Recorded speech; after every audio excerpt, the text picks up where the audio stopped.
नमस्कार, अभिवादन। मैं दुर्गेंद्र चौहान। देश और दुनिया में फैले हुए के न्यूज़ के करोड़ों करोड़ दर्शक और भारतवासियों को रक्षाबंधन की ढेर सारी शुभकामनाएं और बहुत बहुत बधाई। रक्षाबंधन का त्यौहार पूरे देश में मनाया जा रहा है बहुत धूमधाम के साथ में, और ये बड़ा अहम त्यौहार है। इसके पीछे तरह तरह की मान्यता हैं, लेकिन मूल रूप से ये कहा जाता है कि रक्षा सूत्र जो बहनें बांधती हैं, महिलाएं बांधती हैं, उसे उस धर्म को निभाना पड़ता है। तो रक्षा बंधन का यह त्यौहार बहुत संवेदनात्मक है, भावनात्मक है। पुनः एक बार बधाई और हार्दिक शुभकामनाएं। मुद्दे पर आते हैं। आज मंथन का मुद्दा आरक्षण है। 69,000 जो भर्तियों का मुद्दा है उत्तर प्रदेश में, उत्तर प्रदेश के इलाहाबाद हाई कोर्ट ने इन पूरी भर्तियों को निरस्त कर दिया है। 2019 में मौजूदा सरकार ने इन भर्तियों को किया था। इनमें तमाम तरीके के आरोप हैं। मुख्य रूप से कहा जा रहा है कि आरक्षण का पालन इनमें नहीं किया गया है, ओबीसी का हक मारा गया है, पिछड़ों का हक मारा गया है। इसको लेकर काफ़ी दिनों से आंदोलन चलता रहा, सदन से लेकर सड़क तक। उत्तर प्रदेश की विधानसभा में भी कई बार इसमें सीधे सीधे टकराव हुआ सत्ता पक्ष और विपक्ष के बीच में, और विपक्ष ने सत्ता पक्ष को कटघरे में खड़ा किया।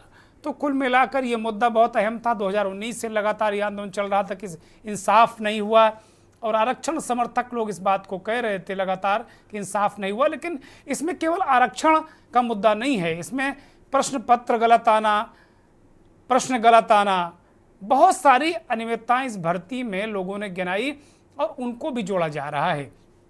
तो कुल मिलाकर एक ये मसला है। दूसरा मसला है लैटरल एंट्री का, यानी कि सीधे तौर पर आप उनको सीधे सचिव, संयुक्त सचिव की भर्तियां एक आईएएस के रूप में, आईएएस के कैडर के समकक्ष जो अधिकारी हैं उनको सीधे लेटरल एंट्री दिला देना। कोई एग्जाम नहीं, कोई कहानी, कोई किस्सा नहीं। इसको लेकर भी एक हंगामा मचा हुआ है, और विपक्ष ने साफ तौर पर यह कहा है कि ये लेटरल एंट्रियों में ओबीसी, दलित, आदिवासी, इनके आरक्षण को हड़पा जा रहा है। अलग तरीके की बातें हैं, लेकिन आज जो हम समग्र रूप से इस मुद्दे को लेकर आए हैं कि भाई हम सवाल उठाएंगे कि आरक्षण का एक तो मुद्दा कितना धारदार है, क्योंकि इसमें राजनीतिक ज्वलनशीलता काफ़ी है। इसलिए पॉलिटिकल पार्टी इसमें इन्वॉल्व खूब तरीके से होती हैं, और राजनीतिक दलों ने इसे मुख्य मुद्दा बनाया है, खासतौर पर विपक्ष ने। लेकिन सत्ता पक्ष इस आरक्षण के मुद्दे को लेकर, संविधान के मुद्दे को लेकर असहज होता रहा है चुनाव से पहले, और चुनाव में तो एक तरीके से घेर कर विपक्ष ने सत्ता पक्ष को इस पूरे ट्रैप में फंसाया। लेकिन योगी आदित्यनाथ की भर्तियां निरस्त हुई तो केशव प्रसाद मौर्य और अनुप्रिया पटेल ने क्यों ताली बजाई, ये भी एक गजब किस्सा है और गजब माहौल है। क्योंकि सरकार में केशव प्रसाद मौर्य 5 साल के बजाय लगातार 5 साल 17 से 22 हो, उसके बाद फिर लगातार सरकार में है।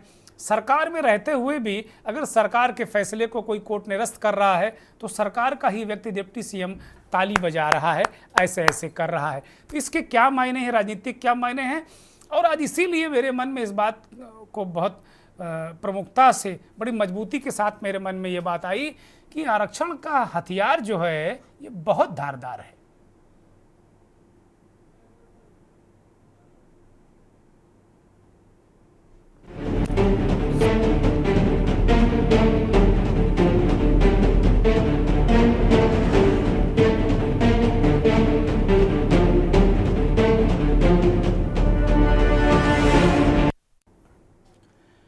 सवाल यही कि आरक्षण का हथियार बहुत धारदार, हम सवाल उठा रहे हैं कि क्या बहुत धारदार है।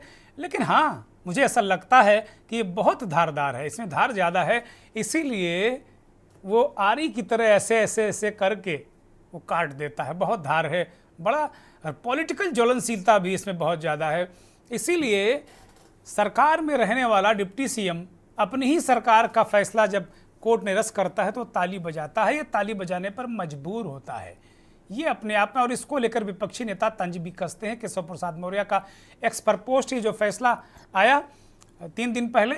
लेकिन अब कुल मिलाकर जो स्थितियां हैं, परिस्थितियां हैं, एनडीए के अंदर से उत्तर प्रदेश में आवाज़ें आने लगी। अनुप्रिया पटेल, निषाद पार्टी, ओम प्रकाश राजभर की, सुहेलदेव समाज पार्टी, ये राजनीतिक दलों ने, चूँकि इनका पूरा का पूरा वजूद ही ओबीसी और दलित वोटों पर है, तो ये बिल्कुल जा ही नहीं सकते उसके खिलाफ।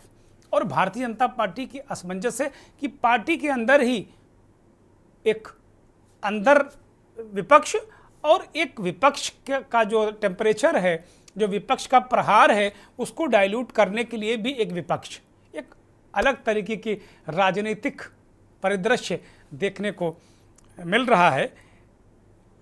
इस पूरे फैसले को आने के बाद उत्तर प्रदेश के पूर्व मुख्यमंत्री अखिलेश यादव और निषाद पार्टी के नेता संजय निषाद की प्रतिक्रियाएं आपको सुनाते हैं, उसके बाद हम चर्चा में आगे बढ़ेंगे। देखिए, कई महत्वपूर्ण इश्यूज एकदम सामने हैं। सबसे पहले मैं 69,000 वाले तमाम नौजवान और शिक्षक जिन्होंने लगातार आंदोलन किया, उनके संघर्ष को मैं बधाई देना चाहता हूं, और आने वाले समय में जो उन्हें नियुक्ति मिलेगी उसके लिए भी उन्हें बहुत बहुत शुभकामनाएं। अब सरकार कितना ट्रांसपेरेंट तरीके से और जो कॉन्स्टिट्यूशनल जिम्मेदारी है सरकार की, और सरकार कितना निभाएगी, उस पर डिपेंड करता है कि सरकार कितनी ट्रांसपेरेंट है, जिससे कि बच्चों को न्याय मिल जाए। शिक्षक है, उनके साथ एक भी के साथ अन्याय है, उसके लिए विचार चल रहा है। लेकिन आरक्षण विरोधी तो इनके ऊपर लेबल है ना ये, कि निषाद 18% का आरक्षण कहा गया। इनकी 30 साल सरकारें थी, तो ये आखिर इनका जो आरक्षण था निषादों का, जब ये अनुसूचित जाति की सूची में सूचीबद्ध थे 1991 तक, मझवार के नाम गौड़ तुरिया खरवार बिलार करोड़ कोली, इनके बाप के बने बेटे को इनके उपजातियों को ओबीसी में डाल दिया। ओबीसी में डालकर उनको निकालते थे, ओबीसी से एससी में डालते थे। एससी हाई कोर्ट ने कहा कि नहीं, गलत है, इनके अधिकार क्षेत्र में नहीं था। हमें 31 दिसंबर 2016 को ओबीसी से निकाल रखा और एससी में डाल दिया। एससी में कोर्ट ने रोक लिया। तो आज के दिन में ये चीजें, एक आरक्षण जो खरीदने वाले लोग हैं, यही लोग हैं। आज के दिन में आरजीआई ने स्पष्ट कहा नहीं, केवट मल्ला मझवार है। और बिना शर्त 2004 से 2014 तक केंद्र में इनकी सरकार चल रही थी कांग्रेस की, एक ही शर्त था, कुलवासनी और शैलजा ने इसको गायब कराया। तो आज के दिन में जो आरक्षण की फाइल गायब कराते हो, देश को आजाद कराने में जातियों के साथ अन्याय करते हो, और इनके सामाजिक न्याय समिति की रिपोर्ट क्या कहती है, कैसे आरक्षण छीना जाता है। इनके समय में देख लो क्या था कि आज के दिन में लोग आयोग लिखा था, यादव आयोग लिखा था, कैसे होते थे। आखिर सामाजिक कौन सा दरवाजा था जिसके माध्यम से ये आज के दिन में इनके यहाँ इनकी संख्या अधिक होगी। तो पूरा मसला ये बड़ा अजब है। लेकिन अलग तरीके से शिक्षक भर्तियों का मसला है, लेटरल एंट्री का मसला है। लेकिन आज जो हम चर्चा कर रहे हैं वो इस बात को लेकर कर रहे हैं कि आरक्षण का हथियार बहुत धारदार है या कितना धारदार है, इस विषय पर आज हम चर्चा करेंगे। और इसमें राजनीतिक दलों की भूमिका क्या है, कौन कहाँ पे खड़ा है, किसकी क्या स्थिति है, या सिर्फ जो पॉलिटिकल पोटास है उसी को ग्रहण करके अपने अपने दलों की ऊर्जा को ये लोग बड़ा कर रहे हैं। वास्तव में ये पिछड़ों, शोषितों, दलितों, आदिवासियों के हितैषी है नहीं।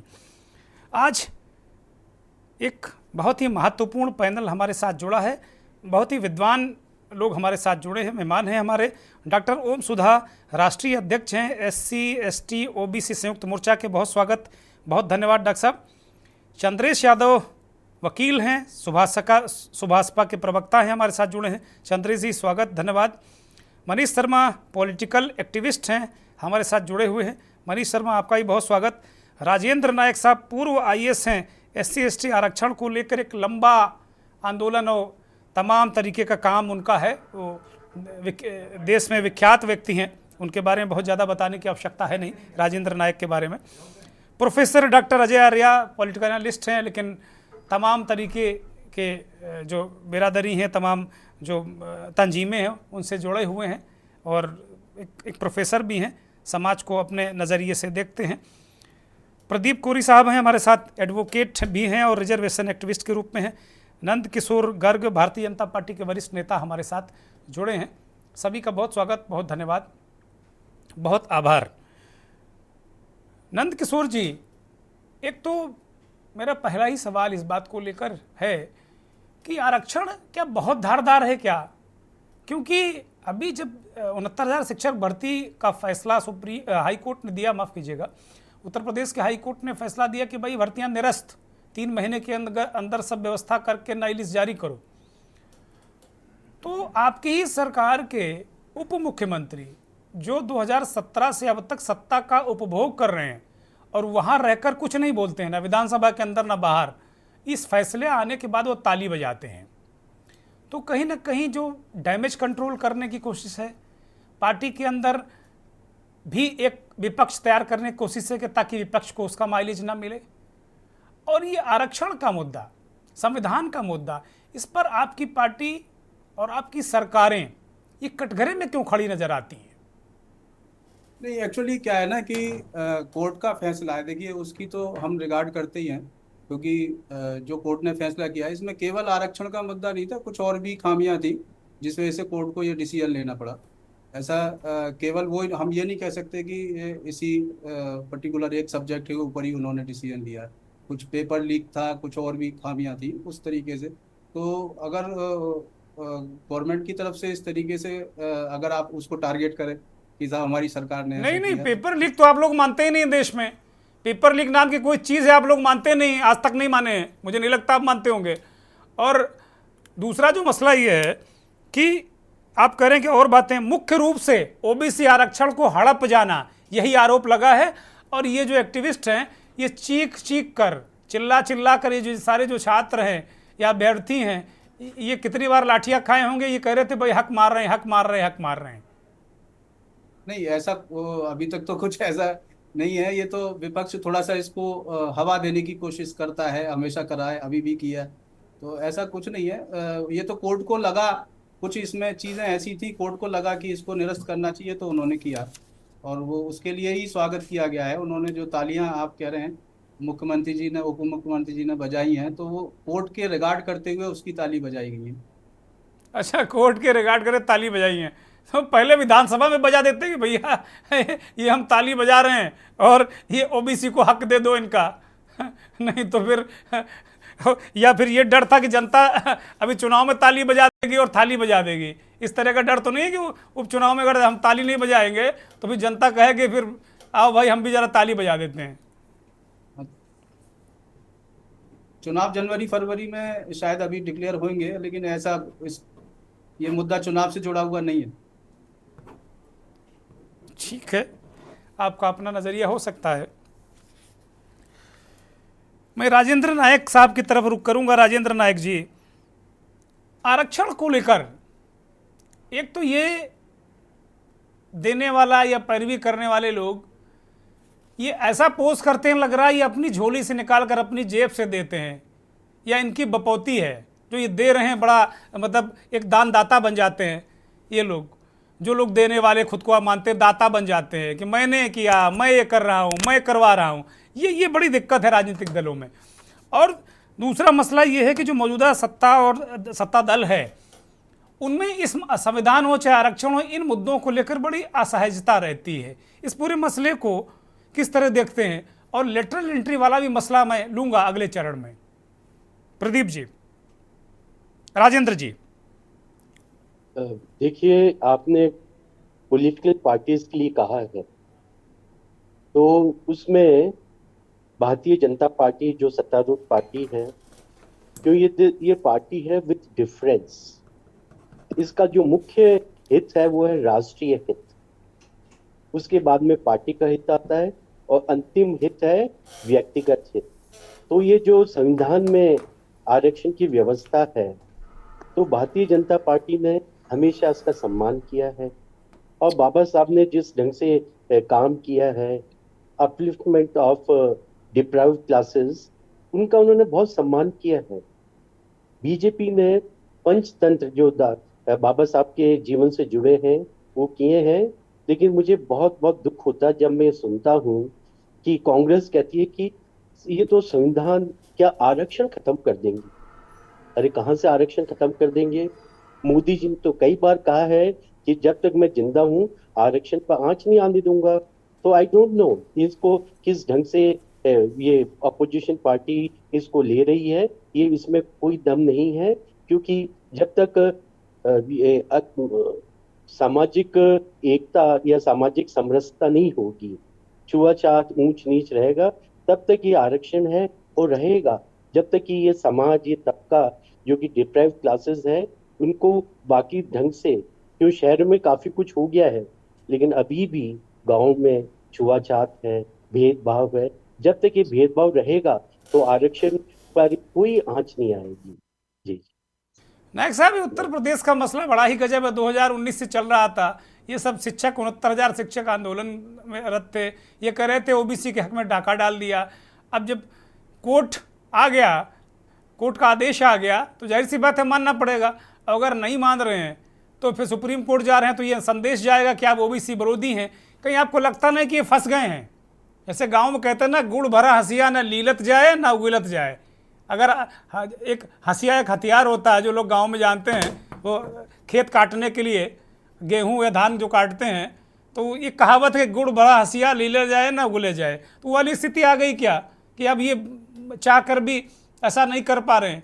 अगर ऐसा ही होता तो कोर्ट की जरूरत ही नहीं थी। यही गलती अपनी सरकार मान लेती, विधानसभा के अंदर मान लेती, बाहर मान लेती, तो कोर्ट की जरूरत ही नहीं पड़ती। राजेंद्र नायक जी, में मैंने स्टडी नहीं की है, इसलिए इस पर मैं ज्यादा कमेंट नहीं करूंगा। लेकिन ये है कि जैसे कि अभी पार्टी के प्रवक्ता कह रहे थे कि उसमें कई चीजें थी, तो जब तक मैं इन सारी चीजों को मैं बारीकी से नहीं जांच कर पाऊंगा, तो इस पर I am sorry, I won't be able to offer my comment. ठीक बात। Thank you. Doctor Ajay Arya को मैं इस चर्चा में ले रहा हूँ। उसके बाद फिर मैं सुभाषपा के प्रतिनिधि के तौर पर जो हमारे साथ चंद्रेश जी जुड़े हैं उनके पास जाऊँगा। प्रोफेसर डॉक्टर अजय आर्या, आप लगातार मेरे साथ तमाम चर्चाओं में ये जो ओबीसी आरक्षण को लेकर आप का जो विचार है वो प्रखर तौर पर आपने प्रखर रूप से कई बार रखे हैं। अब हम सारी चीज़ों को समेट लेते हैं, लेटरल एंट्री को भी समेट लेते हैं इसी में, क्योंकि अब जो सत्ता पक्ष के सामने विपक्ष है उसने भी सब कुछ एक साथ समेट लिया है और कह रहा है ये आरक्षण विरोधी हैं, ये संविधान विरोधी, एक बार नए सिरे से। और कांग्रेस पार्टी ने अभी संविधान रक्षक अभियान छेड़ रखा है। वो कह रहे 3 लाख संविधान रक्षक हमने बना लिए हैं। और अभी राजेंद्र नायक साहब कह रहे हैं संविधान को खतरा ही कहाँ है। और असली बाबा साहब का जो मंशा थी, जो उनका मिशन था, वो तो मोदी जी पूरा कर रहे हैं। डॉक्टर अजय आर्या जी, निश्चित तौर पे जो आजकल की राजनीतिक स्थितियां चल रही हैं, ये अगले 2-3 वर्षों तक और चलेंगे, जब तक उत्तर प्रदेश का 2027 का चुनाव नहीं हो जाएगा और इस देश के अन्य भागों में, अन्य प्रदेशों में जब तक कि इलेक्शन नहीं हो जाएगा, तो संविधान रक्षक और संविधान के हम ही असली रक्षक हैं, बाबा साहब के हम ही असली अनुयायी हैं, ये चलता रहेगा। देखिए, ये पॉलिटिकल सिनेरियो है, पॉलिटिकल माइलेज है। मैं जरूर कहना चाहूंगा, कहीं ना कहीं से भारतीय जनता पार्टी, चाहे वो उत्तर प्रदेश की सरकार हो या देश की सरकार हो जिसमें मोदी जी इस समय प्रधानमंत्री हैं, उनसे कुछ मूलभूत गलतियां हो रही हैं, जिसकी वजह से इस तरह के बात करने का मौका भी विपक्षी दलों को मिल रहा है। आज वो स्थिति नहीं है 2019 की और 14 की कि विपक्ष को नगण्य आप मान के चलेंगे। उदाहरण के तौर पे आपने लेटरल एंट्री की बात की, मैं वहीं से शुरुआत करूंगा। लगभग 45 पदों पर अभी विज्ञापन आया है, जिसमें लेटरल एंट्री के अंतर्गत ज्वाइंट सेक्रेटरी रैंक के अधिकारियों का अपॉइंटमेंट होना है। देखिए, अगर इसमें चाहते तो बहुत आराम से जो सामाजिक समरसता को स्थापित करते हुए संवैधानिक व्यवस्थाओं का प्रयोग कर सकते थे, लेकिन मुझे नहीं समझ में आता क्यों केंद्र सरकार ने ऐसा नहीं किया। उसमें रोस्टर प्रणाली ला करके आराम से वो आरक्षण की व्यवस्था कर सकते थे, जिसमें 13 पॉइंट रोस्टर है, 7 पॉइंट रोस्टर है, और भी जिसमें यूनिट मान करके पूरे जो नियुक्तियां हैं, जो पद विज्ञापित है, उसको कर सकते थे, जैसा विश्वविद्यालय स्तर पे होता है। अलग अलग विभाग होते हैं, लेकिन यूनिवर्सिटी को एक यूनिट मान करके उसको करते हैं, जिससे सभी सभी समाज के सभी वर्ग को प्रतिनिधित्व मिल जाता है। तो वो ऐसा नहीं किए, वो करना चाहिए। तो मौका तो आप ही ने दिया है, और निश्चित तौर पे ज्वाइंट सेक्रेटरी लेवल पे मान लीजिए एग्रीकल्चर विभाग में एक पद निकला है, आरक्षण आप नहीं लगा सकते, कहीं पे 2 पद निकला है उसमें आरक्षण आप लगा सकते हैं। लेकिन मैं लिस्ट देख रहा था, सारे पद ऐसे ऐसे विभागों हैं जिसमें एक ही पद आया हुआ है। चूंकि लेटरल एंट्री एक सरकारी व्यवस्था है, अगर ओबीसी और एससी और एसटी को उसमें मौका नहीं मिलेगा तो मुझे नहीं लगता कि ये बहुत न्यायपूर्वक कार्रवाई है। उसमें रोस्टर प्रणाली लाके आराम से इसको किया जा सकता है। नंबर एक बात। नंबर दूसरी बात, जो अभी आप चर्चा कर रहे थे, माननीय हाईकोर्ट का डिसीजन आया उच्च न्यायालय का, 69,000 वैकेंसी शिक्षकों की है। अगर आप उसको बहुत बारीकी से पढ़िए तो वो पूरी तरीके से सरकार का गलत आवंटन था। ओपन कैटेगरी में जो कैंडिडेट ओबीसी वर्ग के क्वालिफाई हो गए, उसको भी आप ओबीसी में अगर गिनेंगे तो निश्चित तौर पर सरकार तो हारी जाएगी कोर्ट के अंदर। अब लेकिन दिक्कत ये है, आप जैसे आपने दुर्गेश जी कहा, लीक ये मानते नहीं है, कोई पर्चा लीक नहीं हुआ, कोई अव्यवस्था ये मानते नहीं, तो कब तक आप नहीं मानेंगे? भाई आप जनता की सुनिए, जनता को कम से कम आप फेलिसिटेट करने के लिए बैठे हुए हैं, उनका सहयोग करने के लिए बैठे हैं। बड़ा वर्ग है ओबीसी एससी का, समाज का, उनको आप नेग्लेक्ट करके उनके हकों को मार के आप आगे नहीं बढ़ पाएंगे। जी ठीक बात है। मैं चंद्रेश को लेता हूं, चूँकि चंद्रेश की पार्टी एनडीए में है, पिछले दिनों ये लोग एनडीए में आए। चंद्रेश जी, आरक्षण को लेकर, चूँकि बेस आप लोगों के दलों का, ऐसे तो आपका सारे वोटर होते हैं सबके, लेकिन बेस जो ओबीसी की पॉलिटिक्स, आप चाहे निषाद पार्टी, सारे लोग इस तरह की पॉलिटिक्स करते हैं, चाहे अपना दल हो, और बीजेपी के अंदर भी एक अलग तरीके की धारा कि भाई ओबीसी वोट बचाना है। इस जो पूरे फैसले को लेकर और लेटरल एंट्री को लेकर आपकी पार्टी का क्या नजरिया है? कि जैसा कि हमारे दल के राष्ट्रीय अध्यक्ष ओम प्रकाश राजभर जी हमेशा इस चीज की वकालत करते रहते हैं कि व्यवस्था में दलितों का, पिछड़ों का, अल्पसंख्यकों का बराबर प्रतिनिधित्व होना चाहिए। और ऐसा एक संवैधानिक व्यवस्था भी है कि किसी भी संस्थान को आपको डेमोक्रेटाइज करना है, लोकतांत्रिक करना है, तो उसमें समाज के हर वर्ग का प्रतिनिधित्व सुनिश्चित किया, जिसको एक लोकतांत्रिक उसको संस्थान कह सके। और मैं उच्च न्यायालय के फैसले का स्वागत करता हूं और उन सभी लोगों को बधाई देता हूं जो इतने दिन तक आंदोलन किए और इस लड़ाई को एक अच्छे मुकाम पर लेके आए। और मैं ये भी आह्वान करता हूं कि अभी बहुत सारे सेक्टर हैं जहां पे रिजर्वेशन नहीं लागू हुआ, जैसे प्राइवेट सेक्टर है, यहाँ रिजर्वेशन नहीं लागू है। आप इलाहाबाद यूनिवर्सिटी की भर्ती, असिस्टेंट प्रोफेसर की भर्ती प्रक्रिया देख लीजिए, उसमें जो जर्नल वाले हैं ज्यादातर लोगों को उसमें कर लिया गया, बाकी ओबीसी और एससी वालों को एनएफएस कर दिया गया, नॉट फाउंड सुटेबल कर दिया गया। जुडिशरी है, जो उच्च न्यायालय ने जो ये फैसला दिया है आरक्षण पर, मेन सवाल यही है कि जुडिशरी अपने कब आरक्षण लागू करेगी। ज्यादातर जजेस कहाँ से बन रहे हैं, कैसे बन रहे हैं, सबके सामने है एकदम। तो इसकी भी वकालत करता हूँ कि जुडिशरी में भी आरक्षण लागू होना चाहिए। ठीक बात है, बड़ी महत्वपूर्ण बात कही है।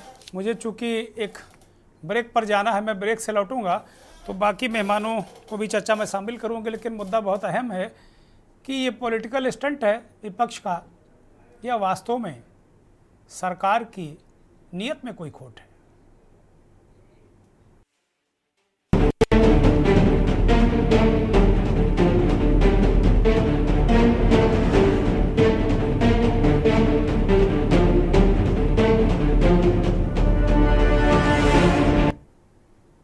आरक्षण का हथियार बहुत धारदार, इस पर हम चर्चा कर रहे हैं। सीधे रुख करेंगे राजनीतिक कार्यकर्ता, पॉलिटिकल एक्टिविस्ट के रूप में हमारे साथ जुड़े हुए मनीष शर्मा। मनीष शर्मा जी, मैं आपके पास सीधे आ रहा हूं। मनीष शर्मा जी, लंबे समय से एक उनका एक्सीडेंट भी हुआ था और वो उसके बावजूद मुझे लगता है अस्पताल से ही बैठे हुए हैं, क्या ऐसा मुझे लग रहा है, काफ़ी उनको चोट लगी थी। तो मैं ईश्वर से प्रार्थना करूँगा कि मनीष शर्मा जल्दी स्वस्थ हों, क्योंकि एक बड़ा भयानक एक्सीडेंट हुआ था जैसी मुझे सूचना है। और हमारे साथ अक्सर डिबेट में रहते हैं, इसलिए हम सबका धर्म है कि उनके लिए प्रभु से प्रार्थना करें कि शीघ्र वो स्वस्थ हो जाएं। और मैं कार्यक्रम की शुरुआत में सभी को रक्षाबंधन की शुभकामनाएं देना भूल गया था, तो सभी को एक बार पुनः रक्षाबंधन की ढेर सारी शुभकामनाएं और बधाई, और माफ़ी चाहता हूं अपनी गलती के लिए। मनीष शर्मा, मैं आपके पास आ रहा हूं, चूँकि अभी प्रोफेसर आर्य ने भी बहुत सारी चीज़ें स्पष्ट की, बहुत सारे चीज़ें आ चुकी हैं सामने। राजेंद्र नायक साहब ने एक बड़ी महत्वपूर्ण बात कही कि भाई जो विपक्ष है वो खामखा एक नैरेटिव क्रिएट करता है। बाबा साहब का जो असली मंतव्य है तो भाजपा और नरेंद्र मोदी ही उसको पूरा कर रहे हैं। लेकिन मुझे एक बात का जवाब ये हम चाहते हैं और दर्शक भी हमारे चाहते हैं कि वास्तव में आरक्षण के मसले पर ये सरकार या ये संगठन, भाजपा जिसे हम नाम से जानते हैं, बहुत बड़ा संगठन है, दुनिया का सबसे बड़ा राजनीतिक संगठन है, ऐसी जानकारी है हमारे पास, ये असहज क्यों हो जाता है? एक तो मेरा पहला प्रश्न। और दूसरा, क्या ये विपक्ष भी इसका पॉलिटिकल माइलेज लेने के लिए कुछ ऐसी चीज़ों को भी हवा देता जो वास्तव में धरातल पे नहीं है? मनीष शर्मा। हाँ, धन्यवाद। मैं बस इतना कह रहा था कि विपक्ष क्या ले रहा है नहीं ले रहा है, ये सवाल तो अपनी जगह उस पर हम लोग बात करेंगे। लेकिन आप इस लोकसभा चुनाव से इसको समझना चाहिए। इस लोकसभा चुनाव में जनता ने ये खास करके ओबीसी, दलित, आदिवासी जनता ने ये बात बहुत स्पष्ट तरीके से, ये बात खास करके हिंदी बेल्ट में और खास करके उत्तर प्रदेश में ये बात बहुत स्पष्ट कर दी थी कि बीजेपी संविधान के लिए, आरक्षण के लिए, समता के लिए, उसके लिए खतरा है। तो ये बात एक बड़ा एक कह लीजिए कि जनता ने निर्णय लिया, ये विपक्ष ने निर्णय नहीं लिया। इसको हम लोगों को बहुत दिमाग में रखना चाहिए और ये लंबे समय के बाद लिया। और इस बात को हम लोग को समझना चाहिए कि बीजेपी का अभी जो सारा चीज कर रही है, अभी आप देखेंगे कि सुप्रीम कोर्ट का इसके बाद भी जो जनता ने निर्णय लिया है इस लोकसभा में, अभी सुप्रीम कोर्ट का फैसला आया।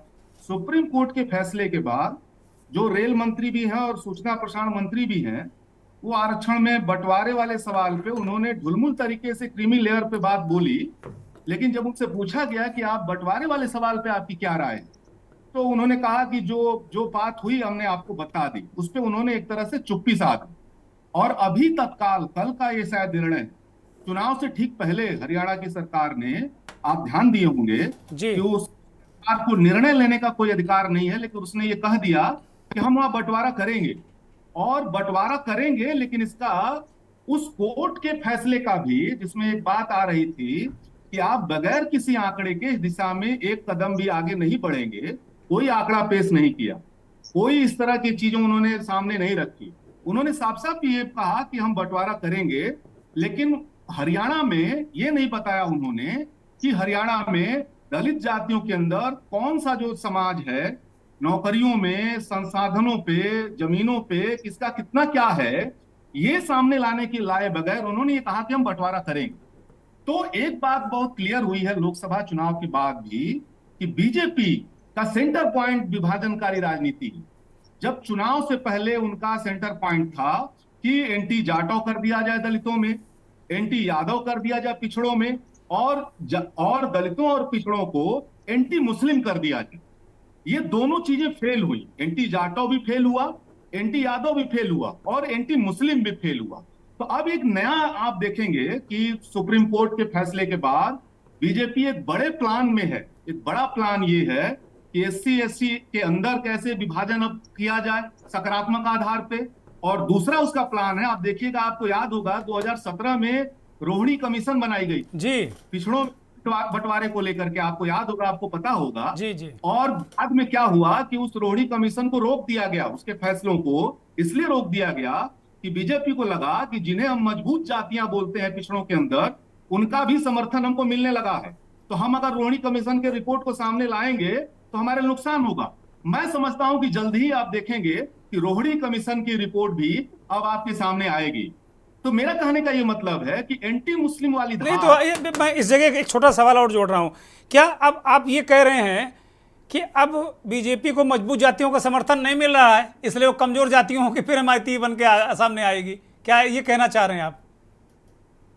वो है कि केवल मजबूत जातियों का मसला नहीं है, जिन्हें वो कहते हैं तथाकथित मजबूत, जो वो कहते हैं सो कॉल्ड केवल मजबूत जातियों का, वो कहते हैं, उनकी व्याख्या है, हम इससे सहमत नहीं हैं, वो कहते हैं। लेकिन मैं आपसे ये कह रहा हूं कि एक ओवरऑल ओबीसी ने, एक ओवरऑल दलित SC/SC ने, एक ओवरऑल ST ने बीजेपी को रिजेक्ट किया है पूरी तरह से। और वो एंटी मुस्लिम वाला, जो हिंदुत्व वाली, धार्मिक अस्मिता वाला जो उनकी राजनीति थी, वो अब बहुत पीछे चली गई है। और चुनाव में उनको विपक्ष के ही और जनता के एजेंडे पे बात करना पड़ रहा है था अभी उनको लगातार चुनाव के बाद भी अब उनको सामाजिक न्याय के मसले पर ही उनको लगातार कुछ ना कुछ करना पड़ेगा। अब हिंदुत्व वाले मसले पे वो बैटिंग नहीं कर सकते हैं, वहां वो बुरी तरह फेल कर गए। तो अब उनके सामने सवाल ये है कि इनके बीच कैसे बंटवारा किया जाए। एक बड़ा लॉन्ग टर्म उनका एक प्लान है अब कि पिछड़ों के बीच बहुत क्लियर कट बंटवारा करना है, दलितों के बीच बंटवारा करना है और एसटी के बीच में बंटवारा करना है। ये उनकी पॉलिटिक्स का सेंटर पॉइंट है। ठीक है। ये देखना हमारे लिए ज्यादा महत्वपूर्ण है कि विपक्ष इस पे क्या रवैया अपनाता है, विपक्ष इसको कैसे देखता है। मुझको उस पर भी थोड़ी शंका है। विपक्ष का जो नजरिया है अभी इस सवाल पे, वो कंफ्यूजन वाला नजरिया है, स्पष्टता नहीं है, वो उसमें चुप्पी वाला भी सवाल है, उसमें कुछ इंटेलेक्चुअली कुछ बयान देने तक का सवाल है। मैं उस पे देख रहा हूं कि एक कंफ्यूजन केवल बीजेपी के खेमे में इस सवाल पे जब से बंटवारे का सवाल शुरू हुआ है, और जब रोहिणी कमीशन की रिपोर्ट आएगी, उस बंटवारे का जब सवाल शुरू होगा, तो विपक्ष के सामने भी एक चैलेंज होगा कि क्या वो जनता का जो नजरिया है कि कोई बंटवारा नहीं, जबरदस्त एकता के साथ आरएसएस को, बीजेपी को, जो शुरू से एक सवर्णवादी, एक जो है एक आरक्षण विरोधी, एक संविधान को बदलने वाली पार्टी उसकी जो छवि थी, जनता ने आज मान लिया है। विपक्ष इसको पूरी तरह मानने के लिए तैयार है कि नहीं, मेरा ये सवाल इसमें जरूर है, मुझको इस पे जरूर शंका है। लेकिन एक काम जनता ने कर दिया है कि बीजेपी को सामाजिक न्याय के मसले पे लगातार बोलना है। अब वो हिंदू मुस्लिम वाला सवाल उसका चल नहीं पा रहा, वो लगातार कोशिश के बावजूद। मनीष शर्मा, राजेंद्र नायक साहब उंगली उठा रहे हैं मुझे लेना पड़ेगा उन्हें। राजेंद्र नायक जी। जी, अभी जो वक्ता बोल रहे थे, I am sorry, I don't agree with him कि जिस ढंग से ये तो ऐसे बोल रहे हैं जैसे कि बीजेपी के नेता हैं। अरे बीजेपी क्या कर रही है, क्या नहीं कर रही है, ये तो संविधान का जो अभी सुप्रीम कोर्ट का निर्णय है कि जो रिजर्वेशन है उसमें वर्गीकरण, ये तो सुप्रीम कोर्ट ऑफ इंडिया ने कहा है। और जहां तक है कि संविधान को तोड़ देंगे, फोड़ देंगे, सो जेंटलमैन, मैं आपके नोटिस में, आप सब विद्वान बैठे हैं, आप सबको पता है गोलकनाथ भारती केस, उसमें सुप्रीम कोर्ट ने क्या कहा कि उससे पहले तत्कालीन प्रधानमंत्री थी इंदिरा गांधी, जिस ढंग से संविधान में संशोधन कर रही थी, तोड़ रही थी, फोड़ रही थी, तो सुप्रीम कोर्ट ने आकर कहा इसी केशवानंद भारती केस में कि आप संविधान के बेसिक स्ट्रक्चर को नहीं बदल सकते। So this was the Congress party जो कि अंधाधुंध मतलब संविधान में संशोधन कर रही थी। और अब इसके बाद में बिना वजह कहा गया कि आरक्षण का, अरे भाई, हमारे पार्टी के जो हमारे राष्ट्रीय प्रधानमंत्री हैं, उन्होंने बिल्कुल कहा है कि संविधान में हम आज नहीं आने देंगे, लेकिन संविधान में प्रोविजन है अमेंडमेंट का। तो उसका बेताबी से जब इंदिरा गांधी थी, क्योंकि जो सुप्रीम कई बार बहुत ज्यादा मेजोरिटी आ जाती है तो उसमें एक थोड़ा डिक्टेटरशिप आने का खतरा रहता है, और उसके कारण आकर के इतने कॉन्स्टिट्यूशनल अमेंडमेंट कर दिए। इवन जो बाबा साहब ने कॉन्स्टिट्यूशन लिखा है, अप्रूव हुआ है, उसके बेसिक स्ट्रक्चर में चेंज करने की कोशिश की गई। ठीक है राजेंद्र नायक जी, मैं आपको रोक रहा हूँ। एक छोटी सी टिप्पणी मैं मनीष जी की लूंगा, फिर बाकी दोनों मेहमानों के पास। ओम सुधा जी, मैं आ रहा हूँ। आपके धैर्य की मैं प्रशंसा कर रहा हूँ, आप बड़े धैर्य से सुन रहे हैं, मैं आ रहा हूँ, लेकिन पूरा मौका दूंगा, आप निश्चिंत रहिए। क्योंकि मेरी चर्चा में एक यही विशेषता है कि मैं पूरा मौका देता हूँ, मैं अमूमन नहीं काटता हूँ लोगों को, उनकी बात को रखने देता हूँ और आराम से चर्चा चलती है, और आप लोगों का बड़ा सहयोग रहता है। मनीष जी, रिएक्ट करिए 10 सेकेंड में। बस मैं इतना कहना चाहता हूं कि आप 2018 का याद करिए, SC/ST एक्ट को सुप्रीम कोर्ट ने कमजोर करने की कोशिश की थी, और उसके बाद एक जबरदस्त आंदोलन हुआ था, और उसके बाद सड़कों पे उतरे थे लोग, और सरकार को संविधान संशोधन लाना पड़ा था। और इस बार आपने देखा होगा, बिहार में जो अभी जाति जनगणना हुई थी, उसको हाईकोर्ट ने खारिज कर दिया, और सरकार उस पर कोई चुप्पी साधे हुए। और ये जो फैसला अभी बंटवारे का आया है, इस पे क्यों नहीं एक विशेष संसद बुला करके उसमें संविधान में परिवर्तन किया और उस पर विशेष चर्चा की बात की जा रही है।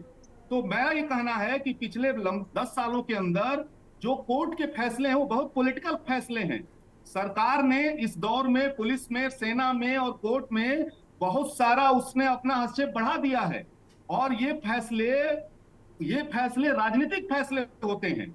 और इस मामले में भी मैं सरकार से बहुत ये कह रहा हूं कि अगर सचमुच वो आरक्षण के पक्ष में खड़ी है और वो अनुच्छेद 341 और 42 और 43 को लेकर के वो बहुत वो है, तो संविधान में संशोधन, उसके लिए विशेष सत्र बुलाना, ठीक है, विशेष संसद बुलाने की तरफ क्यों नहीं बढ़ रही? ठीक है, ठीक है मनीष जी, ठीक है मनीष जी, मैं आता हूँ डॉक्टर ओम सुधा को मैं चर्चा में लेता हूँ। डॉक्टर ओम सुधा, जैसे अभी राजेंद्र नायक साहब ने कहा कि नहीं, उन्होंने कांग्रेस, इंदिरा गांधी को इन सारे मसलों के लिए, जो मसले उलझ रहे हैं उसके लिए जिम्मेदार ठहराया। वो कह रहे हैं प्रधानमंत्री नरेंद्र मोदी बिल्कुल ठीक काम कर रहे हैं। अभी मनीष शर्मा इस बात को कह रहे हैं कि भाई ये जो 3 बातें इन्होंने बताई कि anti Jatav, anti Yadav, anti Muslim, इस तरह के जो एक मंशा दिखती है मनीष शर्मा को, क्या आपको भी इस तरह की मंशा दिखती है सरकार के अंदर, बीजेपी के अंदर? दुर्गेंद्र जी, पहले तो आपको भी बधाई कि पूरे देश में जितने मीडिया हैं दलितों के मुद्दे पर किसी दलित को बिना बिठाए चर्चा कर लेते हैं। तो मैं माता पिता तो मैं मतलब आप ही पंच, आप ही फैसला देते हैं। आप कम से कम अपने चैनल पर आपने दलित प्रतिनिधि के रूप में मुझे बुलाया है, और इसमें कितने दलित प्रतिनिधि हैं पता नहीं। अब आता हूं मुद्दे पर।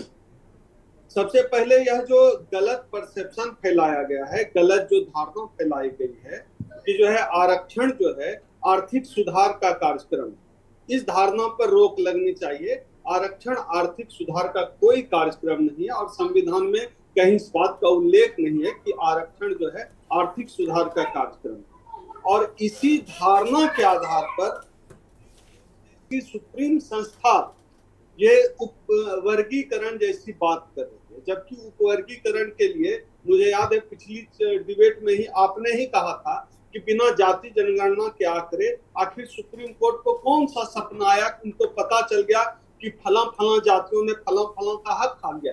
कोई सपना आया, कोई आकाशवाणी हुई, कुछ तो सोर्स होगा सुप्रीम कोर्ट के पास जिसके आधार पर सुप्रीम कोर्ट ने उपवर्गीकरण की बात कही। उसके बाद अभी जो दूसरी बात शर्मा हमारे कह रहे थे, मनीष शर्मा भाई, मैं उनकी बात से बिल्कुल इत्तेफाक करता हूँ। अभी हरियाणा में कर दिया भाजपा ने, तो हमारे साथी राजेंद्र नायक जी कह रहे थे कि कहां से बीजेपी आरक्षण खत्म कर देगी, यहीं से खत्म कर देगी, और सिर्फ यहीं से खत्म नहीं करेगी बल्कि लेटरल एंट्री से खत्म कर दी। आप बताइए भैया, लेटरल एंट्री से आप जिनको संयुक्त सचिव बना रहे हैं, अगर इतना काबिल आदमी है जिसको आप संयुक्त सचिव बना रहे हैं डायरेक्ट, तो उसको परीक्षा में बैठने से क्यों डर लगता है? आईएएस की परीक्षा में अगर बहुत काबिल है तो लेटरल एंट्री से क्यों घुसा रहे हैं?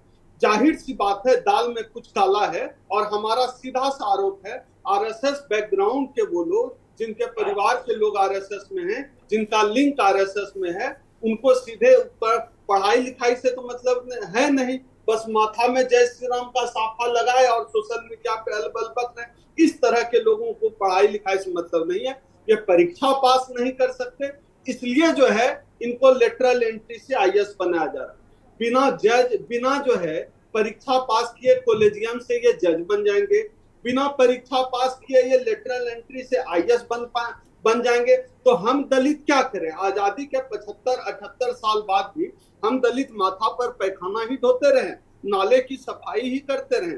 और राजेंद्र नायक जी बात करते हैं सामाजिक समरसता की। भैया आपकी सामाजिक समरसता आपको मुबारक।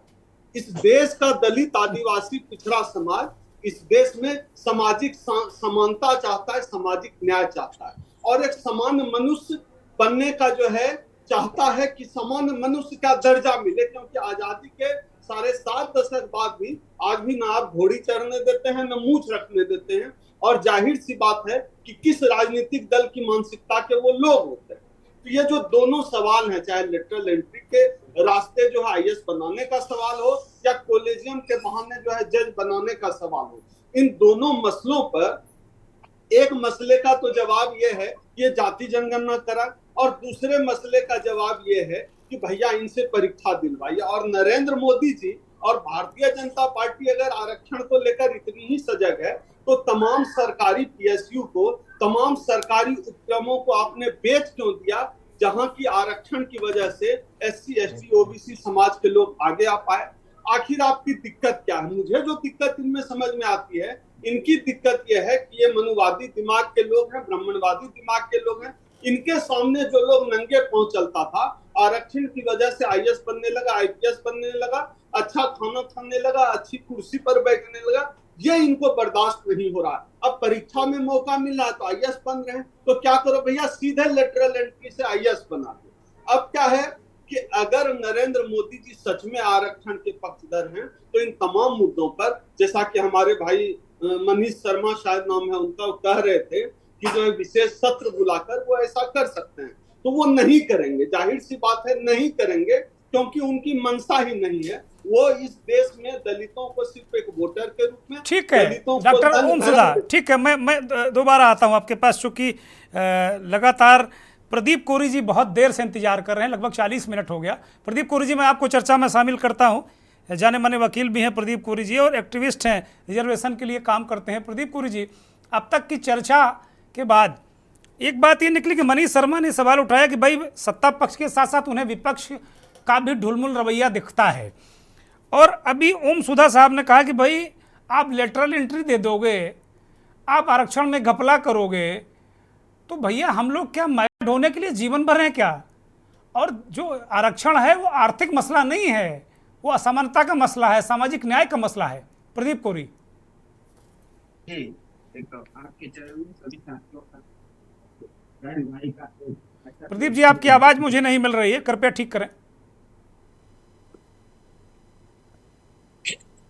हेलो जी बोलिए। सुनाई दे रहा है? हाँ बोलिए। आज बहन भाई की रक्षा, एक दूसरे की रक्षा के लिए कामना करते हैं, और आपने अपने चैनल पर एक ऐसा मुद्दा उठाया जो बहुत ही महान मुद्दा है, देश के हित के लिए मुद्दा है, इसलिए आपका स्वागत करते हैं। और जो भी चर्चा चल रही है उस चर्चा में थोड़ा कहना चाहता हूँ। प्रदीप जी, मेरा निवेदन है कि आप अपने फोन के थोड़ा और करीब आ जाइए, क्योंकि अभी भी आवाज दर्शक सुन नहीं पा रहे हैं और बड़े बहुमूल्य विचार हैं। ठीक है, अब यही रह के बोलिए, कृपया बोलिए। आप सुनाई दे रहा है? हाँ बोलिए बोलिए। आज का जो चर्चा है बहुत ही महत्वपूर्ण चर्चा है, और इस चर्चा में हमको ये भी जानना चाहिए कि बहुत ऐसे चीजें हो गई जिनसे हम लोग का हमारा समाज जो है वो आज वंचित रह गया। ठीक है, महिला ढूंढने का काम जो कर रहे हैं आज, वो भी महिला आज 75 साल से महिला ढूंढने का काम, लेकिन इसके पीछे वो कौन लोग हैं जो महिला अपने ही समाज के लोग ढूंढा है, हमारे उसी समाज के नेता, जिस समाज से महिला लोग ढूंढ रहे हैं उसी समाज के नेता उन अधिकारों पर कुंडली मार। अब मुझे 2014 में बीजेपी सरकार आती है, राष्ट्रीय न्यायिक आयोग का गठन करता है। राष्ट्रीय न्यायिक आयोग के गठन के बाद हमारी आवाज जा रही है, हमारी आवाज जा रही है, मेरी आवाज जा रही है? हाँ बोल रहे, बोलिए बोलिए बोलिए। तो हमारा मुद्दा है, हेलो, हाँ बोलिए प्रदीप जी, हम सुन रहे हैं आपको, बोलिए। राष्ट्रीय न्यायिक आयोग का गठन हुआ कि कोलोजियम सिस्टम बंद होगा। किसी राजनीतिक पार्टी ने, किसी एक्टिविस्ट ने इसका समर्थन नहीं किया, और जो है सुप्रीम कोर्ट के माननीय जज ने वो सारे लोग मिल करके और उसको फिर से रिव्यू किया और कैंसिल कर दिया। इस मुद्दे पर हमको जाना चाहिए था, तब तो हमारे लोग जज होते।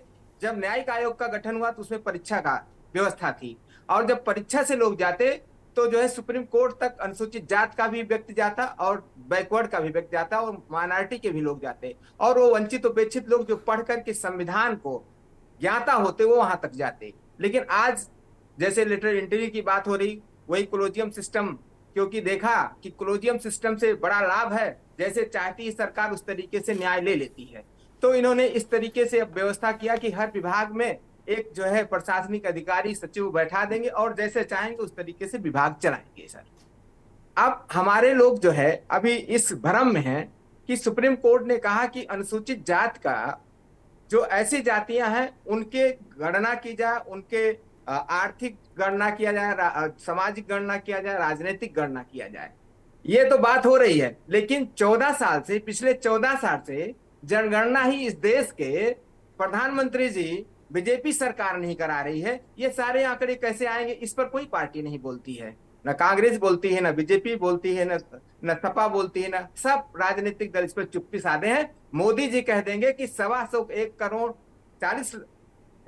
करोड़ 40 की बात करते हैं, जो संख्या बता दें। अगर वो कह दें 90 करोड़ है तो लोग देश मान लेता है। आपने कोई गणना कराया? मोदी जी जो मुंह से कह दें वही क्या आंकड़ा है, ठीक और है। सारे लोग वही आंकड़ा बोलने लगते हैं। ठीक है, ठीक है। मैं प्रदीप जी, मैं आपको रोक रहा हूँ। अभी राजेंद्र नायक जी कुछ कहना चाह रहे हैं। बोलिए राजेंद्र नायक जी। दो महत्वपूर्ण वक्ताओं को आपने सुना, प्रदीप कोरी और डॉक्टर ओम सुधा को।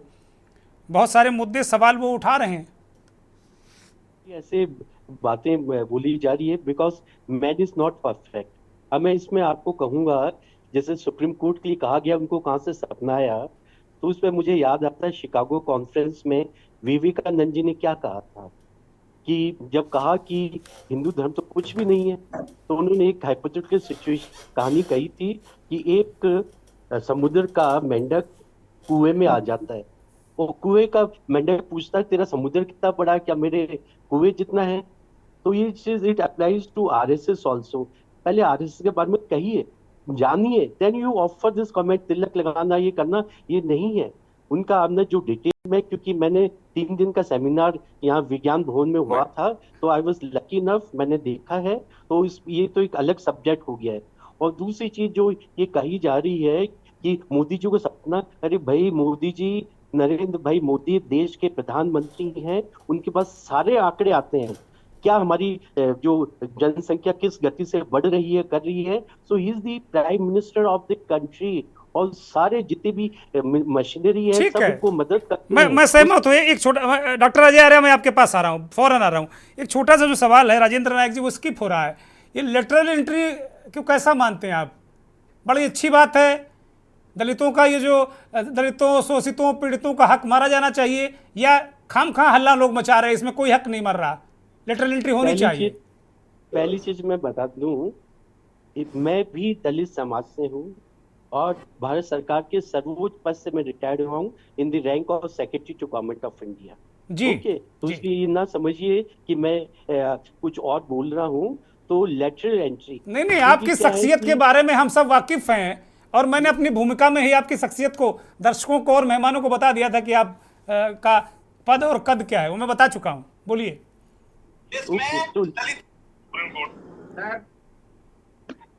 डॉक्टर अजय आर्य कुछ कहना चाह रहे हैं। डॉक्टर अजय आर्य, कंप्लीट जी। देखिए दुर्गेन जी, मैं बहुत देर से पूरी चर्चा सम्मानित आपके पैनलिस्ट की सुन रहा था। बड़ी वेदना होती है जब हम केवल प्रॉब्लम पे चर्चा करते हैं और उस प्रॉब्लम से उत्पन्न प्रॉब्लम को डिफेंड करते हैं। मैं राजेंद्र नायक जी को भी सुन रहा था, मैंने गर्ग साहब को भी सुना, यादव जी को भी सुना, शर्मा जी को, सबको सुना मैंने। एक्चुअली प्रॉब्लम क्या है इस समय, प्रेजेंट डे सिनेरियो ये हो गई है कि प्रो और एंटी चल रहा है। कुछ लोग प्रो मोदी हैं, कुछ लोग प्रो एंटी हैं। इसमें देश की जनता कहाँ जा रही है उससे किसी का कोई सरोकार नहीं। मैं जिम्मेदारी पूर्वक कह रहा हूँ, 45 पदों पे लेटरल एंट्री जो सरकार करने जा रही है वो संवैधानिक रूप से भी नहीं सही है, सामाजिक रूप से भी नहीं सही है। अगर कोई प्रो मोदी है तो उसको डिफेंड करेगा, नहीं सही है। आप सर्वोच्च पद पे ज्वाइंट सेक्रेटरी के बाद केवल सचिव आता है, सेक्रेटरी आता है, उस पे आप लेटरली एंट्री करके बिना किसी उसके एग्जामिनेशन के, सिर्फ आप सीवी के बेसिस पे आप अगर इस तरह करेंगे, आप अब एक बात का जवाब हमें दीजिए। अगर नायक साहब से मैं पूछूं, जो आपके बड़े सम्मानित वरिष्ठ पैनलिस्ट हैं, इस भारत देश में बहुत सारे विश्वविद्यालय हैं। बहुत सारे विश्वविद्यालय होने के बावजूद भी अगर आप कुलपतियों का आंकड़ा निकाल के देखिए तो आपको स्पष्ट पता चल जाएगा कुलपति किस बिरादरी के हैं, किस बिरादरी के नहीं है, और कौन सा झंडा गाड़ दिया हमने 70-80 साल में, कौन सा हमारा इंस्टीट्यूट टॉप कर गया। सब मीडियोकर में है, जेएनयू और एक आध संस्थान को, एएमयू और बीएचयू को छोड़ करके। तो ना ये क्वालिटी का बात, ये माइंडसेट का बात है केवल। क्यों नहीं आरक्षण सही से लागू होता, इस पे चर्चा करिए। जैसे अभी चर्चा हो रही है जो शिक्षक भर्ती और लेटरल एंट्री पे हो रही है, हम भटक जा रहे हैं मुद्दों से। शिक्षक भर्ती में निश्चित तौर पे आरक्षण का घोटाला हुआ है, सरकार मान नहीं रही थी तो हाईकोर्ट का डंडा पड़ गया। अब सारे नेता उनके निकल के आ गए कि नहीं ये नहीं हो रहा, वो नहीं हो रहा है। तमाम सहयोगी दल भी बोल रहे हैं। पहले क्यों नहीं बोल रहे थे आप? क्योंकि सामाजिक सरोकार से ज्यादा वोट बैंक की राजनीति हो रही। अरे आप ठीक से लागू कर दीजिए, फिर रिव्यू करिए। दूसरी बात, रही बात सुप्रीम कोर्ट के निर्णय की, सुप्रीम कोर्ट ने वर्गीकरण की तो बात ऐसा किया जा सकता है उसने कर दिया। रोहिणी आयोग की बात हो रही है तो निश्चित तौर पे एक और मुद्दा उठेगा, फिर कहेंगे सवर्णों की जातियां गिनिए, उसमें कौन से सवर्ण आगे हैं, उसमें फिर दिक्कत हो जाएगी सबको, क्योंकि सब चाहते हैं कि हमारा बचा रहे, अगले की गिनती कर लीजिए। तो ये आरोप प्रत्यारोप से अगर वाकई में समाज शिक्षित है, एक मिनट घर साहब, अगर वाकई में समाज से कटे हुए लोगों को आगे लाना चाहती है तो बड़ी ईमानदारी से लागू करें। एक और बात करूंगा, लास्ट बात, मैं तमाम सिलेक्शन कमेटी देखता हूं, मैं देखता हूं 3 एक्सपर्ट सामान्य श्रेणी के हो सकते हैं, लेकिन 3 एक्सपर्ट शेड्यूल कास्ट के नहीं हो सकते हैं, 3 एक्सपर्ट ओबीसी के नहीं हो सकते हैं। क्यों नहीं हो सकते हैं? उसका कोई जवाब आज तक नहीं मिला। 3 फॉरवर्ड क्लास के हो सकते हैं, लेकिन 3 ओबीसी नहीं हो सकते हैं, वहां जातिवाद आ जाएगा। बड़ा सवाल जी। तो इस पे कौन करेगा चर्चा? कौन बराबरी का हक देगा? कोई नहीं देगा। इस पे नायक साहब जवाब दे दे, डिफेंड कर ले। प्रो और एंटी मोदी से देश नहीं चलेगा, देश चलेगा सामाजिक समरसता को साधने से। ऐसा नहीं, मैंने तमाम सिलेक्शन कमेटी देखी है, अब मैं जाति का नाम तो नहीं लूंगा, सवर्ण के भी एक जाति पर्टिकुलर जातिगत लोग तीनों बैठे रहेंगे और तीनों सिलेक्शन करेंगे, ठीक है। उसके बाद अन्य 3 बैठ जाएंगे।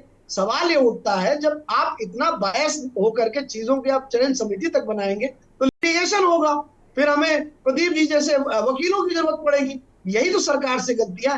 अरे आप जैसे अब देखिए संघ का एजेंडा क्या था, माननीय संघ संचालक ने एक बार कहा था मंच से कि आरक्षण का हमको वो एनालिसिस करना चाहिए और इसको रिव्यू करने की जरूरत है। तब से चालू हो गया भारतीय जनता पार्टी में 400 सीट दीजिए, 460 सीट दीजिए, जनता ने एसेस कर लिया। तो जब आप लेटरल एंट्री करने लगोगे, 69,000 भर्ती में भी आप आरक्षण नहीं लगाओगे ठीक से, तो आपका परसेप्शन तो यही जा रहा है आप संविधान बदलोगे और जातियों को आरक्षण नहीं दोगे। निर्धारित आरक्षण है 28%, 22%, 21%, उसको भैया लगा दीजिए ठीक से। 10% ईडब्ल्यूएस कोटा है, उसको लगा दीजिए। उसके फर्जीवाड़े तो सरकार रोक नहीं पा रही है।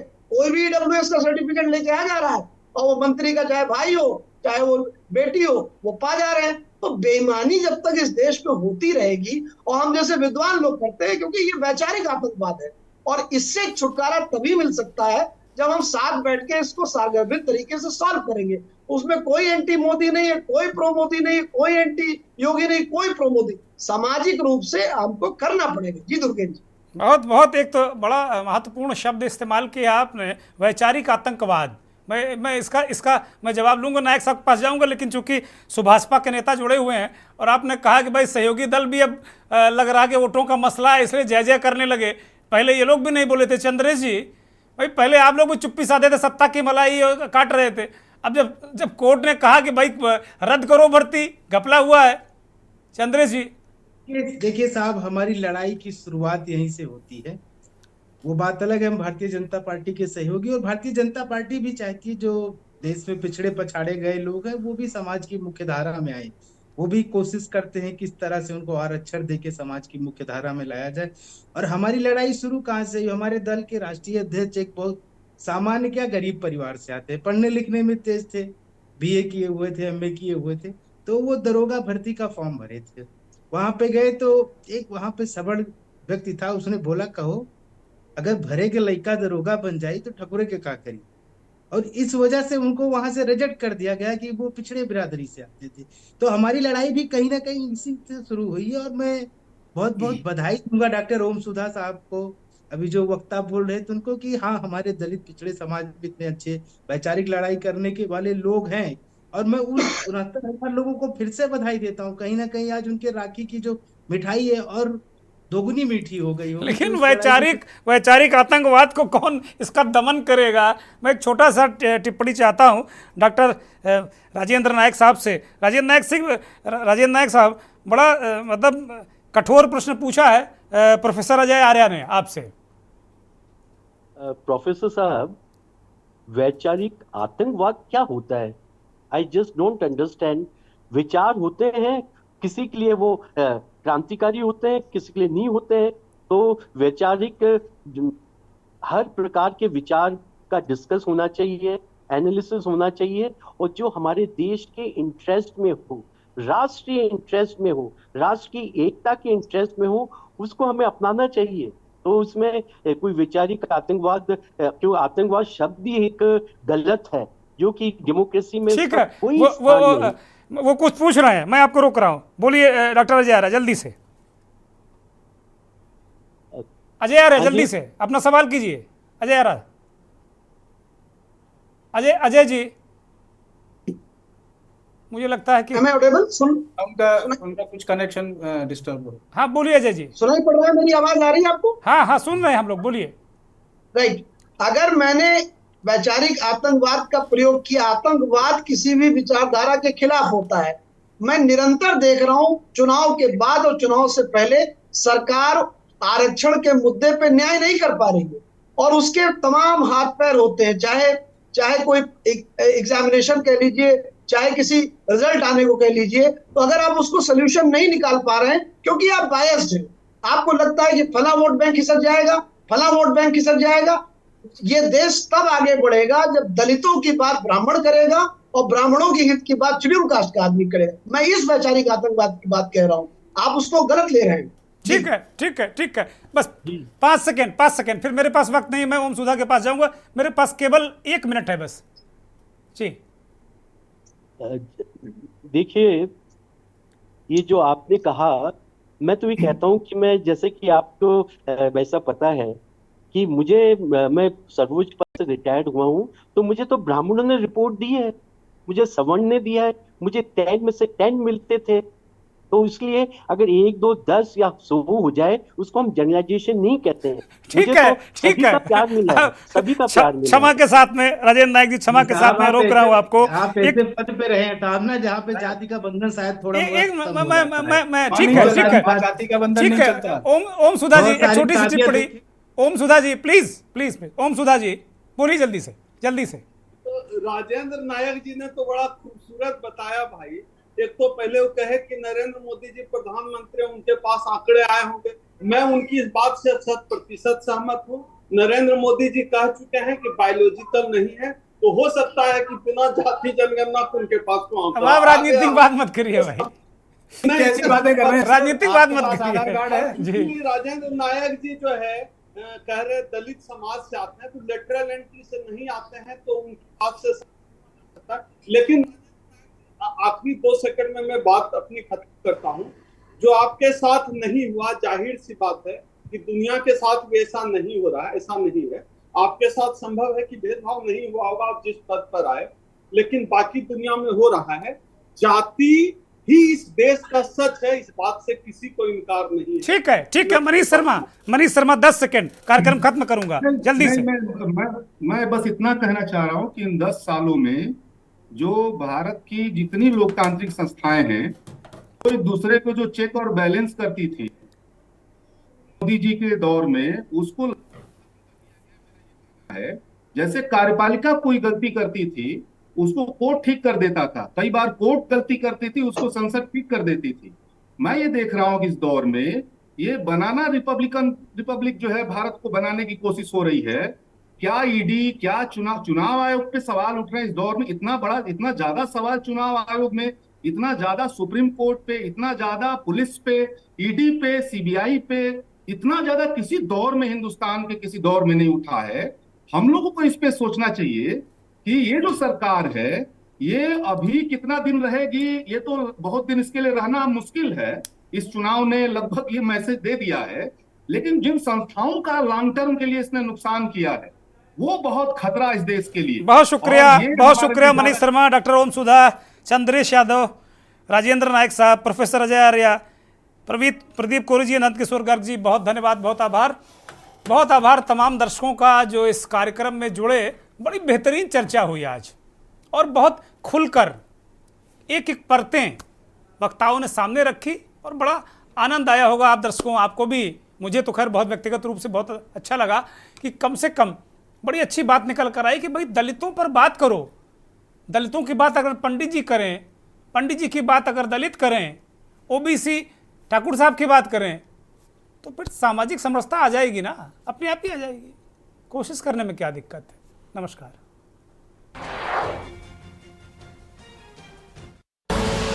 आप देख रहे हैं के न्यूज़, खबरों का सारथी।